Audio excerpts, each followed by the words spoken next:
তো কালকের ভিডিওটা আমরা এখানেই শেষ করেছিলাম। এইটা হলো পার্ট 2, কালকের ভিডিওর পার্ট 2। আমরা প্রথমে গেছিলাম কালকাজি মন্দির, সেখানে এত ভিড় ছিল আমরা ঢুকতে পারিনি, সেই কারণে ওইখান থেকে আমরা সোজা চলে আসলাম গান্ধীঘাট, যেখানে গান্ধীজির সমাধি আছে। তো এখানে আছে মহাত্মা গান্ধী, ইন্দিরা গান্ধী আর রাজীব গান্ধীর সমাধি। আমি এসে নিচে শুয়ে পড়েছিলাম, এত রৌদ্র যে হেঁটে হেঁটে যাওয়াই যাচ্ছিল না, তাই ভাবলাম আমরা একটু বসে সময় কাটাই এখানে, তারপর আমরা যাব একটুখানি রোদ কমলে। আর এখানে শুয়ে শুয়ে আকাশটা দেখতে কতটা সুন্দর লাগছে, নীল একদম। আমরা যারা শহরে থাকি প্রাকৃতিক সৌন্দর্য কাকে বলে আমরা জানিই না, আমরা আর্টিফিশিয়াল দুনিয়ায় বাস করি। এখানে তাও একটু গাছপালা প্রাকৃতিক সৌন্দর্য অনুভব করতে পারলাম। আর এখানে আমরা 3 জন মিলে বল খেলছিলাম। আমি বলটা আনতে চাইনি, কিন্তু পিঙ্কু জোর করে নিয়ে আসলো, কান্না করছিল বলে। আর আমি ওর বাবার মাথাটা একটু চুলটা ঠিক করে দিলাম, আর পিঙ্কুকে ওর বাবার মাথায় চুমু দিচ্ছে, ভাবছে যে আমি যেন ওর বাবার মাথায় মেরেছি। আর এখন আমরা 3 জন মিলে অনেক খেলা করব, অনেক গল্প করব। পিঙ্কু আমার জুতোটা একদম ওপরে রেখে এসছে, আর ওরা পরিষ্কার করতে এসছে কিছু লোক, বলছে যে ম্যাডাম আপনার জুতো নিয়ে যান, জুতো নিয়ে যান। তারপর আমি উঠে গিয়ে আবার আমার জুতোটা নিয়ে আসলাম। আর কোথা থেকে একটা কাঠি পেয়েছে, নিয়ে এসে বলছে বলে একটুখানি ছোট্ট একটা ফুঁকো মতো আছে, ওর মধ্যে ঢুকিয়ে উ করে জাদু খেলছে। ওকে প্যান্ট পরাবো, প্যান্টে ইস্যু করে দিয়েছে, দৌড়ে চলে গেছে নেংটু হয়ে ওইখানে, অতটা দূরে। ওর বাবা ওকে ধরে নিয়ে আসলো জোর করে।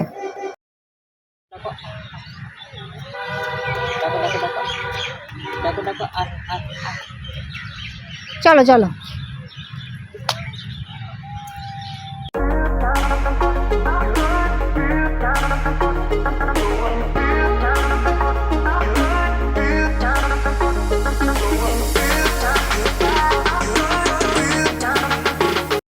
এখানে একটা কত সুন্দর বাথরুম, আমি যেতে গেলাম বললো যে না এই বাথরুমটা সাধারণ পাবলিকের জন্য না, ওই বাথরুমটা শুধুমাত্র PM এর জন্য, যখন মোদিজি আসে তখন ব্যবহার করে, তাছাড়া ওই বাথরুমটা আর কেউ ব্যবহার করতে পারে না। আর এই একটা পার্কের মতো তৈরি করে রেখেছে, এটাও কিন্তু দিল্লির একটা অনেক ফেমাস জায়গা। কত সুন্দর মেনটেন করা হয়, গাছগুলো কত সুন্দর। তারপর এগুলো রোজ পরিষ্কার করা হয়, দিনে 2 বার করে জল দিয়ে, যে স্ল্যাবসগুলো সেগুলো সব ধোয়া হয়, এখনো ধোয়া হচ্ছিল। আর এত বড়, আমরা ঘুরে শেষই করতে পারিনি, আমরা এক সাইড দিয়ে ঘুরে ঘুরে চলে এসেছি, কারণ অত হেঁটে হেঁটে ঘোরার ক্ষমতাই আমাদের ছিল না। আর এই যে ওইটা হলো মহাত্মা গান্ধীজির সমাধি, যেখানে আগুন সব সময় 24 ঘন্টা জ্বলে। তো এখানে ক্যামেরায় অত ভালো বোঝা যাচ্ছে না, তবে ভালোই আমরা এখানে নিজেদের চোখ দিয়ে দেখে বুঝতে পেরেছি, বাট ক্যামেরায় বোঝা যাচ্ছে না। আর আমরা নিচেও যেতে পারিনি, আমাদের একটুও ক্ষমতা ছিল না নিচে যাওয়ার। তো এখানে প্রচুর পরিমাণে ফরেনার, ইন্ডিয়ার থেকে ফরেনারই বেশি, রাশিয়ার থেকে কিছু লোক এসছে, কানাডা থেকে কিছু লোক এসছে, যারা ইন্ডিয়া ট্যুরে এসছে, তার মধ্যে প্রচুর লোক এখানে এসছে।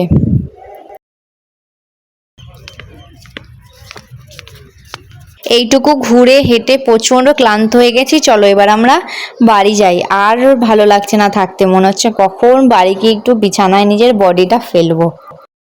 তো এখন সন্ধে 7:30 বেশি বাজে, আমি যাচ্ছি বাজারে। পিঙ্কু প্রচণ্ড ক্লান্ত হয়েছিল, বাড়িতে ঘুমিয়ে পড়েছে, তাই ওকে রেখে ওর বাবার কাছে আমি বাজারে এসেছি। তো আমার বান্ধবীর ছেলে নান্নু, ওকে একটু ভাবলাম বাজারে যাওয়ার আগে দেখে যাই।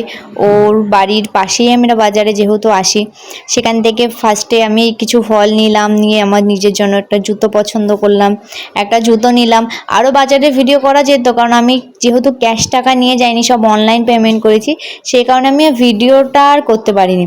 বাড়িতে এসে বাজার সব কিছু গুছিয়ে রাখা, তারপর রান্না বসানো, এত কাজ, শরীরে আর দেয় না, মানে কাজ শেষই হয় না, জানি না কেন। যত কাজই করি তাও আমি দেখি না যে আমার কাজ ফুরোলো, জানি না কবে এই জিনিসটা থেকে একটু ছুটি পাবো। মানে ছোট বাচ্চা যাদের থাকে তাদের কাজ শেষই হয় না। আমি একদিকে ঘর পরিষ্কার করি, আর আমার ছেলে আর একদিকে ঘর নোংরা করে।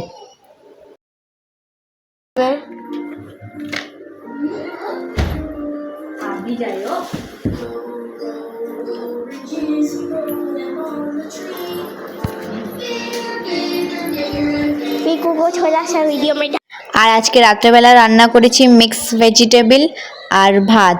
দুপুরে যেহেতু রুটি খেয়েছি তাই রাত্রে ভাত, আর যদি দুপুরে ভাত খেতাম তাহলে রাতে রুটি। এই বাসন টাসন মাজলে আপাতত আজকের মতো আমার কাজ ছুটি। তারপরে একটু কালীবাড়িতে যাব, আমাদের বাড়ির পাশে কালীবাড়িতে এত সুন্দর অনুষ্ঠান, মানে এখনও অনুষ্ঠান শুরু হয়নি, এখন সব বাচ্চা কাচ্চাগুলো সব ডেকোরেশনের কাজ করছে, কত সুন্দর সুন্দর ঘর, ছোট ছোট ঘর পেন্ট করেই যাচ্ছে, রাতে 2টো 2:30টা 3টে পর্যন্ত বেচারারা খেটেই যাচ্ছে। এই যে এখানে বসে বসে কাজ করে যাচ্ছে, কত ধৈর্যর আর কত নিখুঁতভাবে কাজ করছে। এখান থেকে ঘুরে টুরে বাড়ি গিয়ে খাওয়া দাওয়া করে ঘুমিয়ে যাব, প্রচণ্ড ক্লান্ত আজকে, শরীরটা বিবর্ষ ক্লান্ত। তাহলে এই ভিডিওটা এখানেই শেষ করছি, tata, bye bye, good night.